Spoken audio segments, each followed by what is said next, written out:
আন্দামান সাগরে মালয়েশিয়াগামী একটি নৌকা ডুবে গেছে। এই ঘটনায় 250 জনেরও বেশি রোহিঙ্গা ও বাংলাদেশি অভিবাসীর প্রাণহানির আশঙ্কা করা হচ্ছে। সম্প্রতি কক্সবাজার উপকূল থেকে যাত্রা শুরু করার নৌকাটি বৈরী আবহাওয়ার কবলে পড়ে ডুবে গেছে। মঙ্গলবার বাংলাদেশ পুলিশের বরাতে আনাদুলু এজেন্সির এক প্রতিবেদনে এ তথ্য জানানো হয়েছে। টেকনাফ মডেল থানার ভারপ্রাপ্ত কর্মকর্তা সাইফুল ইসলাম জানান, গত 9 এপ্রিল ভারত মহাসাগর থেকে একটি বাংলাদেশি জাহাজ 9 জনকে উদ্ধার করে। পরে তাদের প্রশাসনের কাছে হস্তান্তর করা হয়। উদ্ধারকৃতদের মধ্যে 6 জন মানব পাচারকারী বলে অভিযোগ রয়েছে এবং তাদের কারাগারে পাঠানো হয়েছে। এই ঘটনায় থানায় একটি মামলা দায়ের করা হয়েছে।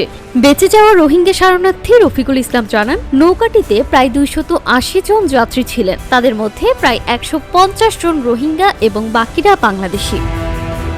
যাত্রাকালে অতিরিক্ত ভিড় ও শ্বাসরোধে 25 থেকে 30 জনের মৃত্যু হয়েছে। পরে বড় ঢেউয়ের আঘাতে নৌকাটি ডুবে যায়। এর আগে বাংলাদেশ কোস্টগার্ড জানায়, চট্টগ্রাম থেকে ইন্দোনেশিয়াগামী একটি বাংলাদেশি পতাকাবাহী জাহাজ আন্দামান দ্বীপপুঞ্জের কাছে ওই 9 জনকে উদ্ধার করে। ইউএনএইচসিআর এবং আইওএম এক যৌথ বিবৃতিতে জানিয়েছে, এই মর্মান্তিক ঘটনা দীর্ঘদিন ধরে চলমান বাস্তুচ্যুতি ও টেকসই সমাধানের অভাবের করুণ পরিণতি। তারা আন্তর্জাতিক সম্প্রদায়কে রোহিঙ্গা শরণার্থীদের সহায়তায় আরও সহযোগিতা ও তহবিল বাড়ানোর আহ্বান জানিয়েছে। Desk report, timeline.